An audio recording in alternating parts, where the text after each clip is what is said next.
The morning sky over New York blazed with unusual light as three massive ships broke through the cloud cover. They were nothing like the satellites or space stations humans had built. These were clearly not from Earth. Their hulls gleamed with a metallic purple sheen that seemed to absorb sunlight rather than reflect it. Admiral James Stone stood at the United Earth Defense Force headquarters main window, his weathered face tense as he watched the vessels take position over major cities. At 62, he had spent 4 decades preparing Earth's defenses for various scenarios, but actual first contact hadn't been high on his list of likely threats. "Sir, we're receiving a transmission from the largest vessel," Lieutenant Rogers reported from his station. "They're broadcasting on all frequencies, in multiple languages." Stone straightened his uniform and nodded. "Put it through." The holographic display flickered to life, revealing a tall figure in ornate armor. Its humanoid features were sharp and angular, with gray skin that seemed to shimmer like polished metal. "People of Earth," the figure spoke in perfectly accented English, "I am High Commander Marcus of the Galactic Empire. Your world has been selected for integration into our dominion. Consider this a great honor. Resistance would be unfortunate." Stone's jaw tightened. 30 years of military service had taught him to recognize a threat when he heard one. "This is Admiral James Stone of the United Earth Defense Force. We welcome peaceful contact with other civilizations, but we are not interested in submission." The High Commander's expression didn't change, but his tone grew colder. "Admiral Stone, you misunderstand. This is not a negotiation. Earth has been scheduled for integration for the past 100 years. We have studied your world, your weapons, your defenses. You have no technology that can harm our ships." Around the world, similar scenes played out as Imperial ships positioned themselves over Beijing, Moscow, London, and other major cities. Global defense forces were mobilized, but their fighters looked like toys compared to the massive Imperial vessels. In the Pentagon's emergency conference room, world leaders gathered virtually to address the crisis. Stone listened as politicians argued about appropriate responses, but his attention was on the tactical displays showing Imperial scout ships spreading across the globe. "They're mapping our military installations," General Hayes pointed out, his finger tracing the pattern of scout ship movements. "Standard invasion preparation." Dr. Miller, the head of Earth's Advanced Physics Division, spoke up from her corner of the room. "Admiral, their ships are generating some kind of field we've never seen before. It's interfering with our satellite systems, but there's something odd about the readings." Stone turned to her.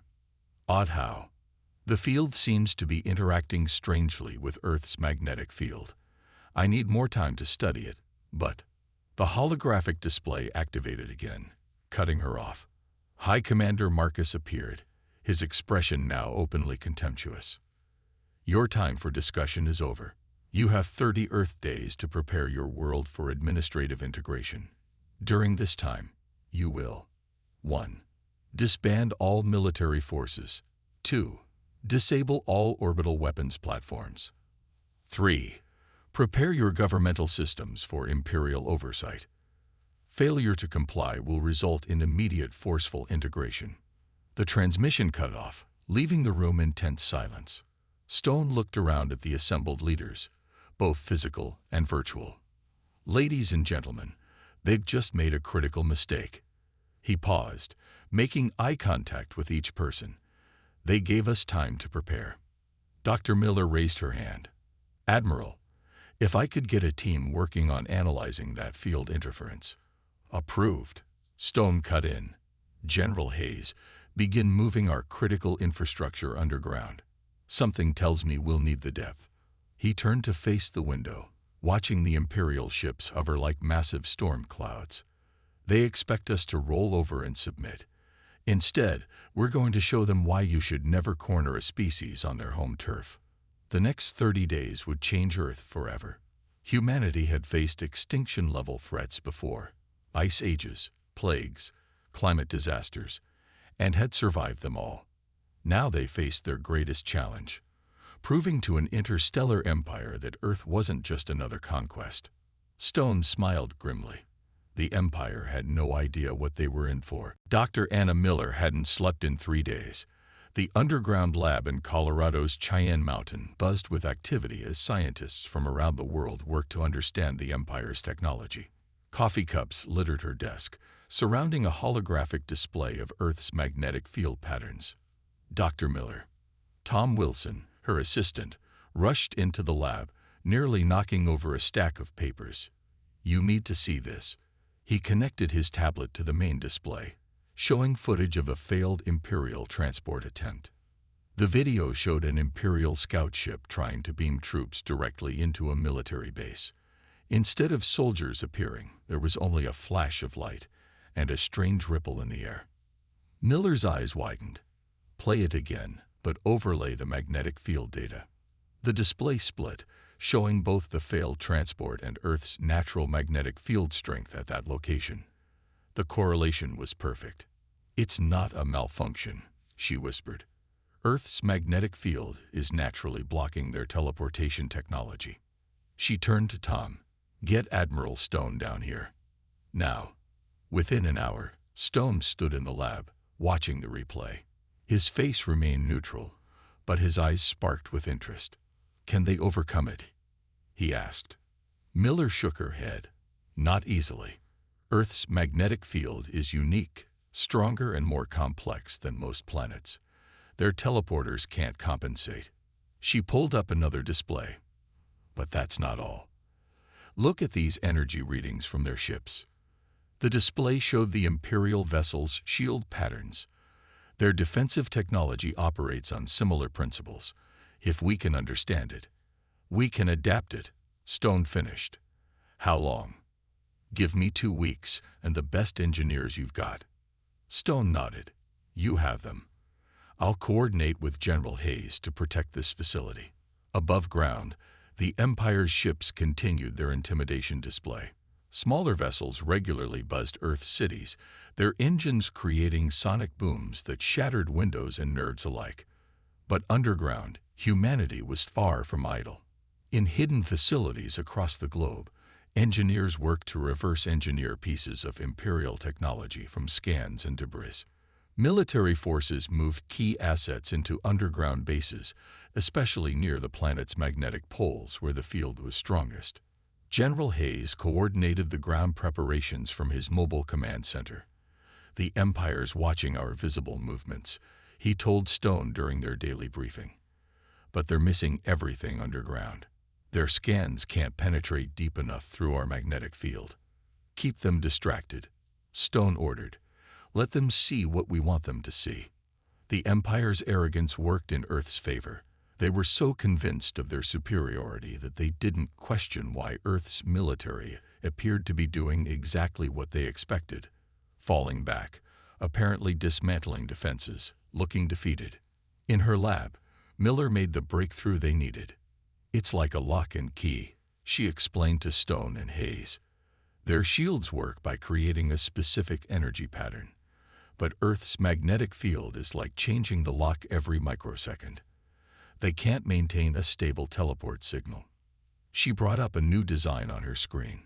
"We've developed a way to enhance this effect. A planetary shield that uses our magnetic field as its foundation. And better yet," she smiled for the first time in weeks, "we can adapt their own shield technology to work with it." Stone studied the designs. "Can we apply this to vehicles?" "Ships." "Already working on it," Miller replied. "The prototypes are ready for testing." In orbit, the Empire's ships continued their patrol, unaware that their greatest advantage was about to become useless. Their troops had never needed to fight a prolonged ground war. Their teleporters had always given them instant victory. 20 days remained until the Empire's deadline. In hidden bases across the planet, Earth's forces prepared weapons that combined human ingenuity with adapted alien technology. The Empire thought they were watching a civilization prepare for surrender. Instead, they were watching humanity prepare for the greatest resistance they had ever encountered. "Send word to all commands," Stone ordered. "Operation Hidden Shield is now active." The Empire had given Earth 30 days to submit. Instead, they had given humanity exactly the time it needed to prepare a surprise of its own. The Empire's deadline arrived with the rising sun. Over 2,000 ships dropped out of faster-than-light travel, filling Earth's orbit like a swarm of angry wasps. Their hulls blocked out the stars, casting massive shadows over the cities below. In the Cheyenne Mountain Command Center, Admiral Stone watched the tactical display with practiced calm. Status of hidden shield. Operating at full power, sir, Dr. Miller reported. The magnetic field amplifiers are all green. High Commander Marcus's face appeared on all screens worldwide. Your time has expired. As you have failed to comply with Imperial demands, we will now begin forceful integration. His expression showed no emotion. Try to die with dignity. The first wave of Imperial troops attempted to teleport directly into Earth's major military bases. Instead of the coordinated invasion they planned, chaos erupted across their fleet. Teleporter signals scattered against Earth's enhanced magnetic field, causing transport accidents throughout their armada. By all the stars, Marcus's face showed shock for the first time. What have they done? Stone allowed himself a small smile. Launch counterattack. All units execute Plan Thunder. From hidden mountain bases around the world, Earth's fighters streaked into the sky. They looked like normal jets, but their hulls now glowed with hybrid shields based on Imperial technology. Ground batteries opened fire with weapons that combined human railgun technology with alien power systems. The Empire, forced to abandon their teleporter strategy, launched landing craft. Thousands of Imperial ships descended through the atmosphere, expecting an easy victory. Instead, they met a prepared enemy fighting on home ground. Over New York, Imperial landing craft discovered their shields failing as they hit patches of enhanced magnetic turbulence. Earth fighters swooped in, their hybrid weapons tearing through the suddenly vulnerable invaders. General Hayes coordinated the ground defense from his mobile command post. They're trying to establish a beachhead in Central Park, Hayes reported. Just like we predicted. Spring the trap, Stone ordered. As Imperial troops landed in the park, the ground beneath them suddenly erupted. Underground bunkers opened, revealing Earth's new hybrid tanks and power-armored soldiers. The Empire's forces found themselves caught in a devastating crossfire. In orbit, the Imperial fleet faced another surprise. Their energy weapons, designed to overwhelm standard shields, struggled against Earth's magnetic defense system. Every shot they fired was either deflected or absorbed by the planetary shield, which grew stronger with each impact. High Commander Marcus raged from his flagship. Impossible. They're primitives. How are they doing this? The battle raged for hours. Imperial forces, unable to use their standard tactics, were forced into the kind of close combat they hadn't faced in centuries. Their troops, used to quick victories through technological superiority, found themselves fighting a prepared enemy who had turned their own technology against them. In London, Paris, and Beijing, the story was the same. Imperial landing craft fell from the sky, their sophisticated systems confused by Earth's magnetic defenses. Those that made it to the ground faced weapons specifically designed to counter their weaknesses. Sir, Miller called out, they're changing tactics, trying to overload the shield with concentrated fire. Stone nodded, just as we hoped. Activate the absorption arrays. Across the planet, hidden installations began capturing and storing the Empire's weapon energy. Each shot they fired made Earth's defenses stronger, charging the very batteries that powered humanity's hybrid weapons. By sunset, the Empire had lost over 300 ships and thousands of troops. Their remaining forces pulled back to high orbit, regrouping around their command vessels. Status report, Stone demanded. Minimal civilian casualties, Hayes responded. Our underground shelters held. Military losses at 12%, mostly in the initial landings. Miller added, the shield is holding at 80% and actually growing stronger from absorbed energy. Stone studied the tactical display, watching the Empire's forces retreat. They'll be back. But now they know we're not just primitive savages to be conquered. He turned to his staff. Well done, everyone. But this was just the first day. Tomorrow, we show them what Earth can really do. In orbit, the Empire's fleet licked its wounds, forced to completely reconsider their approach to conquering this unexpectedly difficult world. 3 days after the first battle, Dr. Miller stood in a hangar deep beneath the Rocky Mountains, watching as engineers installed new shield generators on captured Imperial landing craft. The alien vessels, sleek and dangerous-looking even when grounded, were slowly being transformed into hybrid war machines. The breakthrough came from studying their shield failures. She explained to Admiral Stone, who stood beside her. Their technology isn't just vulnerable to our magnetic field, it can be completely reprogrammed by it. She led him to a testing chamber where Tom Wilson was working on a damaged Imperial weapon. "Watch this," she said, activating the device. Instead of its normal purple energy beam, the weapon fired a concentrated burst of magnetic force. "We're not just copying their technology anymore," Miller continued. "We're making it better." Stone picked up the modified weapon, testing its weight. "How soon can we begin mass production?" "The factories and underground bases are already running. But there's more." Miller brought up a holographic display showing Earth's defensive network. "The energy we absorbed during the battle. We found a way to use it to power our entire defense grid. The more they attack, the stronger we become." Across the globe, humanity's resistance was transforming. Underground cities, originally built as shelters, became technological development centers. Scientists and engineers worked around the clock, combining Earth's industrial might with Imperial tech. In orbit, the Empire's fleet maintained their distance, still recovering from their unexpected losses.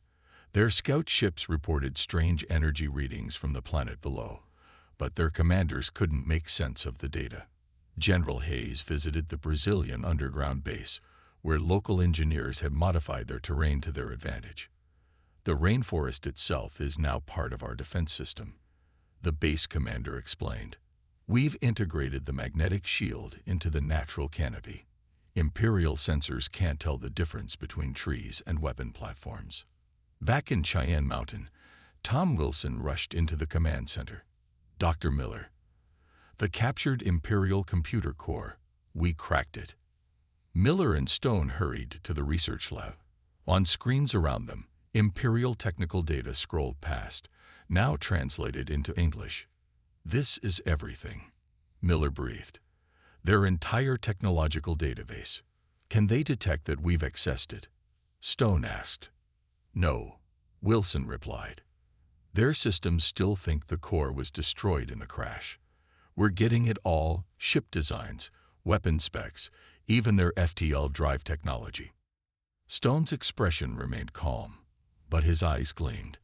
"How long until we can build our own ships?"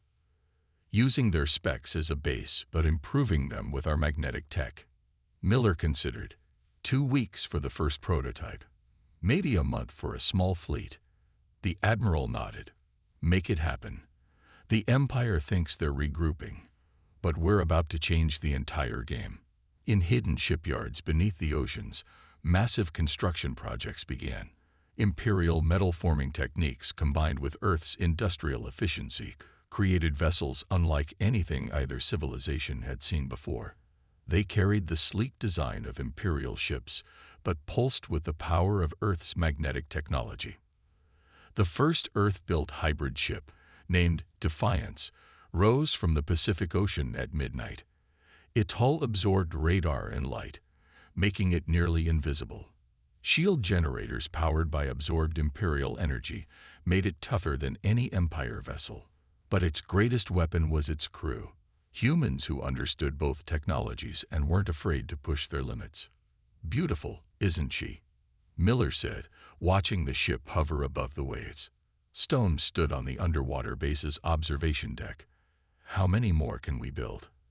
"With the automated systems we've developed, as many as we need." She smiled. "The Empire thought they were giving us time to surrender. Instead, they gave us time to surpass them." The Admiral watched as Defiance began its test maneuvers. Send word to all commands. Project Eclipse is now active. It's time to take the fight to them. In orbit, the Empire's fleet had no idea that beneath Earth's clouds, a revolution in warfare was about to change everything they thought they knew about this primitive world. The Defiance led a fleet of 50 Earth ships through the darkness of space, their hybrid hulls absorbing light and energy like black holes against the stars. Admiral Stone stood on the bridge, watching as they approached the Empire's supply lines. Multiple Imperial cargo ships detected, the sensor operator reported. They haven't spotted us yet. Stone nodded. Remember, we're not here to destroy them. Disable and capture only. Every ship we take adds to our strength. The Earth fleet split into attack groups, using the magnetic stealth technology developed by Dr. Miller's team. Imperial sensors, designed to detect energy emissions, were blind to ships that absorbed energy instead of emitting it. The first Imperial captain didn't realize anything was wrong until magnetic grapples latched onto his ship's hull. Earth's boarding teams, wearing powered armor that combined Imperial shield tech with Earth's magnetic systems, cut through the cargo vessel's defenses like they weren't there. "Sir," General Hayes radioed from his command ship. "First wave of captures successful. No casualties on either side." This was Stone's new strategy. Not just fighting the Empire, but taking their resources. Each captured ship was quickly retrofitted with Earth's hybrid systems, growing their fleet faster than building new ships from scratch. Back on Earth, Dr. Miller monitored the operation from Cheyenne Mountain. The Empire's supply ships are loaded with raw materials meant for their ground invasion. She reported to the command staff. "We can use everything they brought to fight back." The Empire's response was predictable but useless. Their warships arrived to protect the supply lines, only to find their weapons absorbed and reflected by Earth's hybrid shields. The Empire's crews, trained to rely on technological superiority, had no answer for Earth's combination of Imperial tech and human ingenuity. "They're retreating toward their main fleet," Hayes reported. "Should we pursue?" Stone studied the tactical display. "No. We've achieved our objectives. Fall back to the lunar shadow." The Earth fleet vanished into the dark side of the moon, their captured prizes safely secured. The Empire's commanders were left staring at empty space, unable to explain how their mighty ships had been so easily defeated. In their hidden lunar base, Earth's engineers quickly went to work on the captured vessels. Imperial cargo ships were transformed into carriers for Earth's new fighter squadrons. Supply containers became raw materials for more hybrid weapons. "Look at these readings," Tom Wilson said, showing Dr. Miller the data from the captured ships. Their crews were barely using 10% of their ship's potential. They relied too much on automation. Miller nodded. "That's their weakness. They forgot how to improvise, how to push beyond their technology's normal limits." The next phase of Stone's plan began as Earth's ships struck simultaneously at Imperial positions throughout the solar system. Each attack followed the same pattern: appear suddenly, overwhelm with superior tactics, capture valuable resources, then vanish before reinforcements arrived. High Commander Marcus raged aboard his flagship. "How are they doing this? Their weapons are like our own, but wrong, different. They're using our technology in ways that shouldn't be possible." On Earth, the underground cities had become massive production centers. Captured Imperial technology was reverse-engineered, improved, and combined with human innovations. Each victory brought more resources, more ships, and more knowledge of how to defeat the Empire. "Sir," Hayes called Stone, "the Empire's forces are pulling back to Mars orbit. They're abandoning their forward positions." Stone allowed himself a small smile. "They're finally learning." But it's too late. He turned to his bridge crew. "Send word to all commands. Operation Shadow Strike is complete. Begin Phase 2.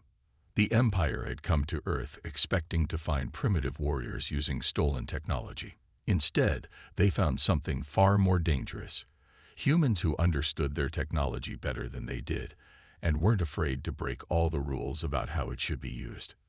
The next phase would take the fight beyond Earth's solar system, showing the Empire that giving humanity time to prepare had been their greatest mistake. News of Earth's successful resistance spread through the Empire's conquered worlds like wildfire.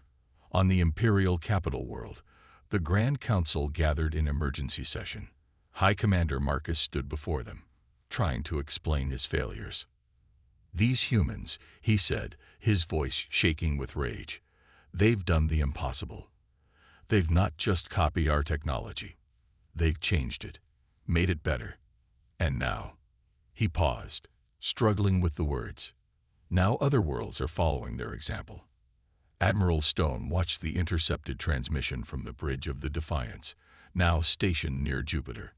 Dr. Miller stood beside him, reviewing reports from their scout ships. "3 more systems have requested our help," she said. "They want to learn our hybrid technology. The Empire's grip is weakening." Stone nodded, and their response, "Exactly what we expected. They're pulling forces from other sectors to gather for a final attack on Earth. They think if they can crush us, the resistance will die." The Admiral smiled. "Instead, they're giving us exactly what we want, all their best ships in one place." Earth's fleet had grown to over 300 vessels, each one combining the best of Imperial and human technology. But their greatest weapon wasn't their ships, it was the spread of knowledge. Every world they contacted learned how to turn their own natural advantages against the Empire. On a desert world called Kepler, the locals used their intense solar radiation to power hybrid weapons. The ice planets of the Rigel system adapted Earth's magnetic shield technology to work with their crystal formations. Each world found its own way to fight back. "Sir," General Hayes called over the secure channel, "Imperial battle fleet detected. They're gathering near Mars. Over 2,000 ships."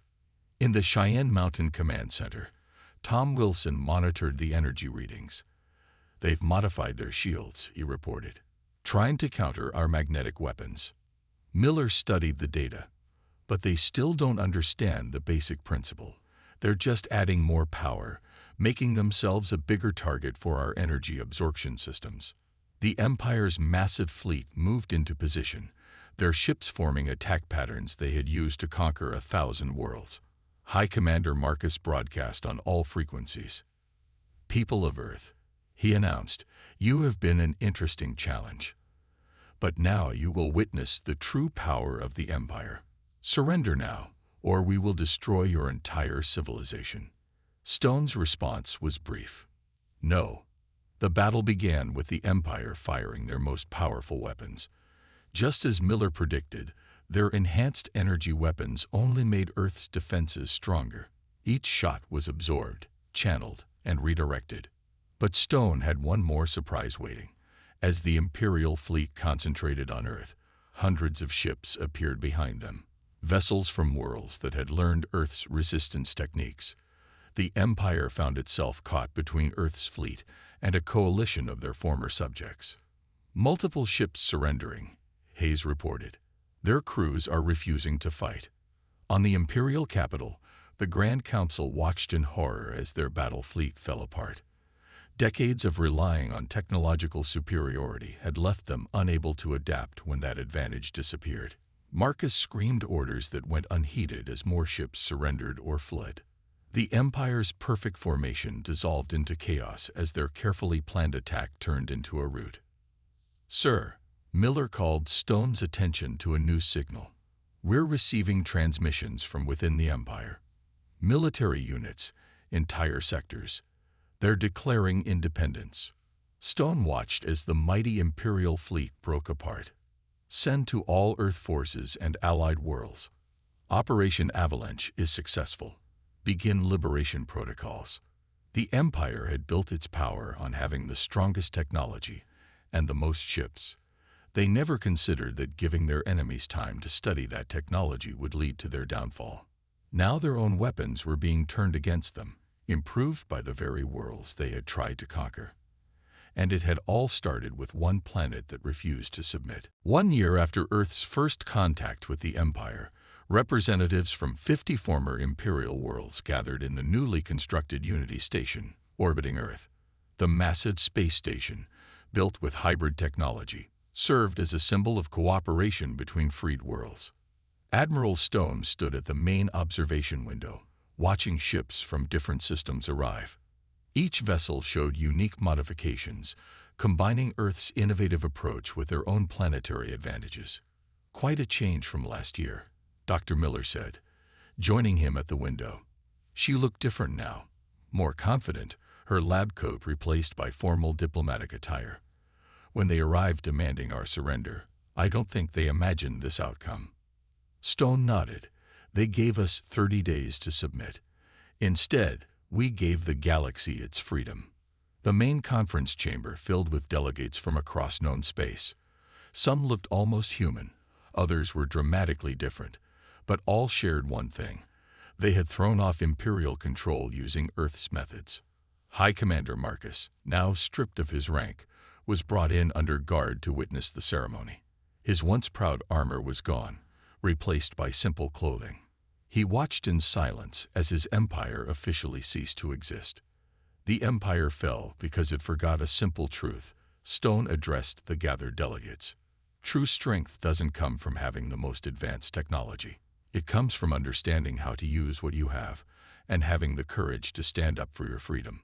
Miller took the podium next, activating a holographic display of the new trade and defense networks. "Earth's magnetic field gave us our advantage, but every world has its own unique strengths. Together, we've learned to turn those differences into advantages." The delegates cheered as she announced the opening of Earth's Advanced Technology Institute, where scientists from all worlds could share knowledge and develop new innovations. Tom Wilson, now head of the Institute's research division, demonstrated their latest breakthrough, a unified shield system that adapted to each world's natural environment. "This is just the beginning," he promised. "Together, we'll achieve things the Empire never dreamed possible." General Hayes, coordinating security from Cheyenne Mountain, reported that the last Imperial holdout worlds had surrendered. The Empire's rigid hierarchy had collapsed completely, unable to cope with the wave of innovations and adaptations spreading across its former territories. "The Free Systems Alliance is now officially established," Stone announced. "Each world maintains its independence while contributing to our mutual defense and prosperity. Earth's technology and training facilities are open to all member worlds." Former Imperial citizens, freed from generations of strict control, embraced the new opportunities. Ships that once enforced Imperial will now carry trade goods and scientific expeditions. The Empire's vast libraries of knowledge, previously restricted to the elite, were open to all. Marcus finally spoke, his voice quiet but clear. "We thought we were the pinnacle of civilization. We believe our technology made us superior. But you humans," he shook his head, "you showed us how much more we could be." Stone turned to the gathered delegates. "Remember this day, not as a victory of Earth over the Empire, but as the moment when free worlds chose to stand together. Our differences make us stronger. Our unity makes us unbeatable." The ceremony concluded with representatives from each world adding their unique energy signatures to the Alliance Charter. The combined lights created a stunning display, each one different but contributing to a greater whole. As the delegates celebrated, Miller joined Stone for one last look at the Earth below. "What do you think they'll write in the history books about all this?" she asked. Stone smiled. "They'll write that an empire came to Earth expecting submission, but found something they never expected.